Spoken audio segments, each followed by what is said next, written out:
ఓహోహోహోహోహో, ఈ రఘుగాడు ఎప్పుడు ఆంధ్ర మీదనే ఏడుస్తున్నట. నాకేం అవసరం ఆంధ్ర మీద ఏడుచుడు? ఆంధ్ర మీద ఏడవడం నాకేం అవసరం? మీరు తెలంగాణ మీద ఏడుస్తున్నారు. మీరంటే ప్రజలు కాదు. నువ్వు నీది ఒక పార్టీ ఉన్నట్టుందా, పార్టీకి పంచనా చేరి నువ్వు మాట్లాడుతుండొచ్చు, కానీ అక్కడ ఉన్న ప్రజలు, అక్కడ ఉన్న వాళ్ళు, మాకు చాలామంది ఫ్రెండ్స్ ఉన్నారు. మేము కూడా ఆంధ్రప్రదేశ్ రాజకీయాల మీద నేను మోజో టీవీలో ఉన్నప్పుడు, ఆ తర్వాత తొలి వెలుగులో ఉన్నప్పుడు కూడా చాలా ఫోకస్ చేసిన మీ లీడర్స్తో కూడా నేను మాట్లాడుతూ ఉంటా. Okay, simple.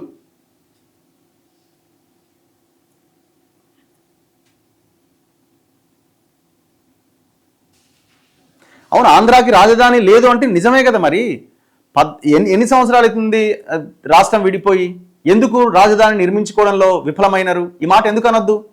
ఇదేం నెగిటివ్గా తీసుకోవాల్సిన అవసరం లేదు. ఈ సిచ్యువేషన్ కారకులు ఎవరు? ప్రజలు కాదు, పాలకులు కదా. ఒక ఆయన అమరావతి అన్నాడు, దాని తర్వాత ఆయన 3 రాజధానులు అన్నాడు. రకరకాల వాళ్ళ రాజకీయం కోసం వాళ్ళు ముందుకెళ్ళేది తప్ప ప్రజల కోసం ఎక్కడ ఆలోచించినారు?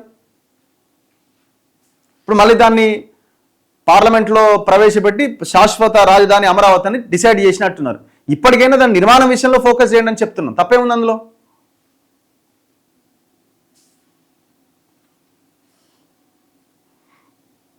ఒకటి పెట్టు బ్రదర్, ఎందుకు ఇన్ని పెడితే ఎందుకు టైం వేస్ట్?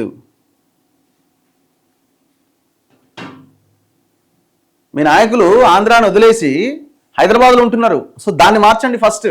ఏం పని అయ్యా మీకైనా అడగండి. హైదరాబాద్లో శనివారం, శుక్రవారం, ఆదివారం రాగానే దిగిపోతున్నారు. ఇక్కడ ఏం పని అని అడగండి.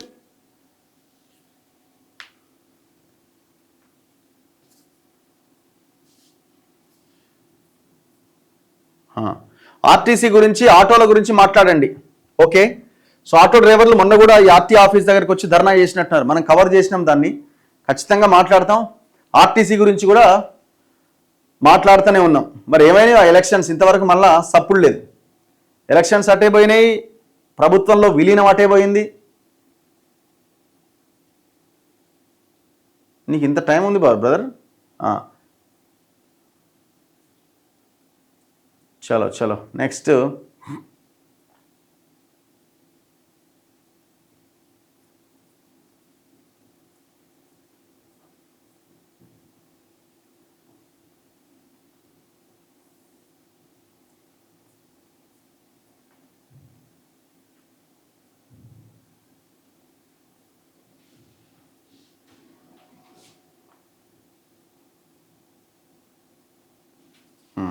అన్న ఆర్టీసీ ఎక్స్ రోడ్లో 50 ఫ్లోర్స్ కడుతున్నారు. బావర్చి వెనకాల అంత ట్రాఫిక్ ఎలాగా? అదొకటే కాదు, ఇప్పుడు మీరు చూడండి, కోటి హ్యాబిట్స్కి వెళ్ళే దారిలో ఒక మీనాక్షి అని కన్స్ట్రక్షన్ కంపెనీ 50 ఫ్లోర్లకు పర్మిషన్ ఇచ్చారు. అసలు అంత నడి సిటీలో అన్ని ఫ్లోర్లకు ఎట్లా పర్మిషన్ ఇచ్చారో అర్థం కాదు. మీరు ఆ బషీర్బాగ్ చౌరస్తాలో నిలబడి ఇట్లా చూడండి, పెద్ద బిల్డింగ్ కనబడుతుంది. మరి ఎట్లా ఇస్తున్నారు ఈ పర్మిషన్స్?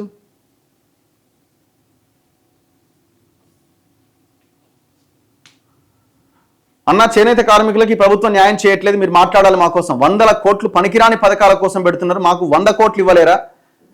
30 కోట్లు 300 కోట్లు ఎంతో ఉండే రుణమాఫీ, అది చేయడానికే రకరకాలుగా చాలా డిలే చేసినారు.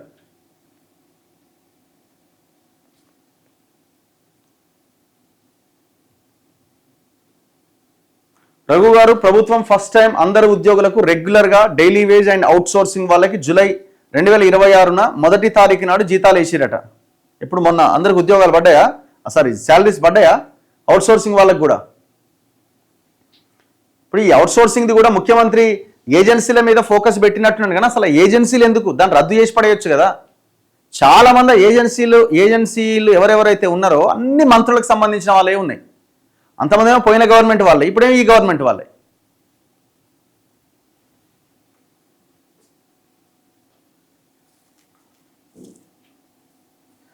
రఘు గారు, ఎందుకు మీరు లెఫ్టిస్ట్ ఐడియాలజీతో అలైన్ అవుతున్నారు ఎప్పుడు? ఇదే మన దేశంకి పుట్టిన దరిద్రం అంట. లెఫ్ట్ ఏంది, రైట్ ఏంది బ్రదర్? లెఫ్ట్ ఏంటి, రైట్ ఏంటి? మాది పబ్లిక్ యాంగిల్ మాది. ఓకే, రైట్ వింగ్ కాదు, లెఫ్ట్ వింగ్ కాదు, పబ్లిక్ వింగ్ మాది. సో ప్రజల కోసం, హ్యుమానిటీతో ప్రజల సమస్యల మీద రెస్పాండ్ అవ్వండి.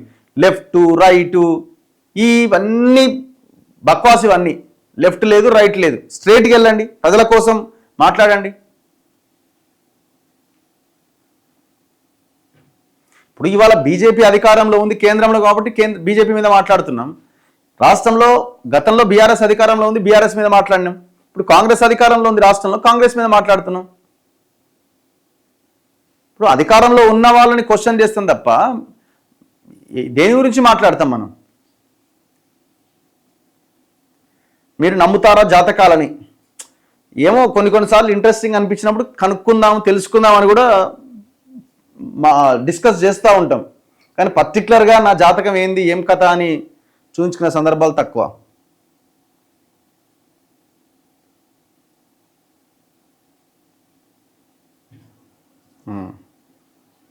రఘు గారు, మీ న్యూస్ విశ్లేషణ కొంచెం ఘాటు పెంచండి. ఏం పెంచాలి ఘాటు? ఏం చేయాలి? మసాలా యాడ్ చేసేది ఏం ఉండదు కదా, ఉన్నది మాట్లాడుకుంటూ వెళ్ళిపోవడమే. అన్న, సాదా బైనామా పట్టాల గురించి మాట్లాడండి. భూభారతి వచ్చినా కూడా మాకు పట్టాలు అయితలేవు. అసలు భూభారతి వచ్చిందనేది ఏం లేదు, యాజ్ ఇట్ ఈస్ ధరని అట్లనే ఉన్నది. ఏం మార్చలే, పేరు మార్చిండు రేవంత్ రెడ్డి గంతే. ఓకే, ఇప్పుడు ఏమంటున్నారంటే మళ్ళీ ధరణి సాఫ్ట్వేర్ ఉంది, దాన్ని ఇంకో ప్రైవేట్ వానికి ఇవ్వాలి, డెలాయిట్ కంపెనీ సాంకేతికతను వాడుకోవాలి, మళ్ళీ ఏదో తెర మీదకి తీసుకొచ్చినారు. వీళ్ళకి చిత్తశుద్ధి లేదు. సాదా బైనామా 9 లక్షల అప్లికేషన్లని ఇమీడియట్గా పరిష్కరించవచ్చు. ఒక గ్రామ సభ పెట్టి భూమి ఎవరిది అని డిసైడ్ చేసి ఆయనకు ఆ పట్టా ఇచ్చేయచ్చు. కానీ ప్రభుత్వం ఇవ్వడానికి వెనకడిగేస్తున్నది. అసలు వాళ్ళకి ఆ లైన్ లేదా, ఆలోచన లేదు.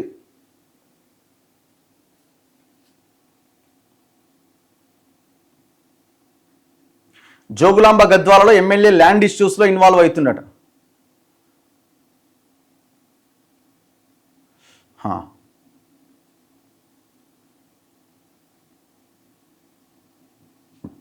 ఫ్రీ బస్సు వల్ల ఆటో డ్రైవర్లకు చాలా ఇబ్బంది అవుతుంది. మళ్ళీ ఆర్టీసీ ఆటోలు అంటే చాలా ఆర్టీసీ ఆటోలు పెడుతుందటనా? నాకు ఇది తెలియదు. మీరు ఆర్టీసీ ఆటోలు అంటే ఆర్టీసీ గురించి, ఆటోల గురించి మాట్లాడని అనుకుంటున్నారేమో. ఆర్టీసీ సపరేట్ ఆటోలను ప్రవేశపెడుతుందా? మరి ఆటోలు నడుపుకునే వాళ్ళంతా ఎక్కడ పోవాలా చూద్దాం. దాని గురించి మనం ఫోకస్ చేద్దాం, సపరేట్ ఇంకొక వీడియో చేస్తాం దాని మీద. బీసీ రిజర్వేషన్స్ ఏమైందన్న, ఏమైంది? ఎవరు మాట్లాడతలేడు. ఎవరో సంఘాలు వాళ్ళ వీళ్ళు మాట్లాడుతున్నారు తప్ప 2 బిల్లులు తెలంగాణ అసెంబ్లీలో తీర్మానం చేసి పంపించిన రేవంత్ రెడ్డి మాట మాత్రం కూడా మాట్లాడతలేడు. ఇప్పుడు బాధ్యత ఎవరికి ఉంటుంది? ముఖ్యమంత్రికే ఉంటుంది కదా, ప్రభుత్వానికే ఉంటుంది కదా. మేము తెలంగాణని మోడల్గా చూపిస్తామన్న రాహుల్ గాంధీకి ఉంటుంది కదా, తీర్మానం చేసి పంపిస్తే అయిపోద్దా? ఇప్పుడు మెట్రో మీద కేంద్ర మంత్రి కిషన్ రెడ్డి బండబూతులు తిట్టుకున్న 2 పోయి రైల్వే మంత్రి ముందు కూర్చున్నారు, 3 పోయి ఇంకో మంత్రి ముందు కూర్చున్నారు, దాన్ని పరిష్కరించుకున్నారు. ఎస్బీఐ భూముల విషయంలో పరిష్కరించుకున్నారు. ఇట్లా ప్రతి విషయంలో సమస్యను పరిష్కరించుకున్న వీళ్ళు ముఖ్యమంత్రి కనీసం దీని గురించి ఎందుకు అడుగుతలేడు? మరి ముఖ్యమంత్రి ఎందుకు అడుగుతలేడు అని బీఆర్ఎస్ కానీ బీజేపీ కానీ ఎందుకు క్వశ్చన్ చేస్తలేదు? వీళ్ళకి ఎవ్వరికి ఈ బీసీలకు రిజర్వేషన్లు రావడం ఇష్టం లేదు. ఒకవేళ అది వస్తే ఏమవుతుంది? బీసీలు ముఖ్యమంత్రులు అవుతారు, బీసీ ఎమ్మెల్యేలు మెజారిటీ ఎమ్మెల్యేలు అవుతారు. అది వాళ్ళకి ఇష్టం లేదు కదా. హైడ్రా బ్యాన్ చేయాలి. ఇప్పుడు హైడ్రా లేక ముందు మనకు వ్యవస్థ లేదా అంటే ఉన్నది. చెరువులను ఇరిగేషన్ అధికారులు కాపాడాలి. ఇరిగేషన్ అధికారులు ఉన్నారు కదా, వాళ్ళకి జీతాలు పోతున్నాయి కదా. ప్రభుత్వ భూములని సర్వేయర్లు, ఎంఆర్ఓలు, కలెక్టర్లు, ఆర్డీఓలు అందరూ ఉన్నారు కదా, కాపాడడానికి వ్యవస్థ ఉంది కదా. మరి వాళ్ళు ఏం చేస్తున్నారు? అంతకు ముందు కూడా సిస్టమ్ ఉన్నది, కానీ ఏదో చేస్తామని ఇంకొక దాన్ని తీసుకొచ్చి దాన్ని మొత్తం దుకాణం కింద తెరిచిరు.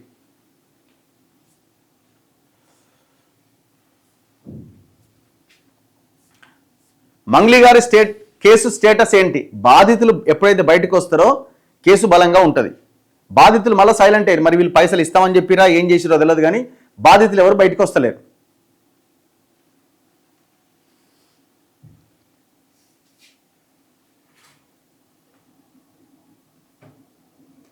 నిజాం షుగర్స్ ఏమైంది? నిజాం షుగర్స్ ఆన్నే ఉంది, అన్నీ ఉన్నాయి. అవన్నీ వీళ్ళు ఏ హామీ ఇచ్చినా వాటిని నెరవేర్చరు వీళ్ళు. Okay, simple.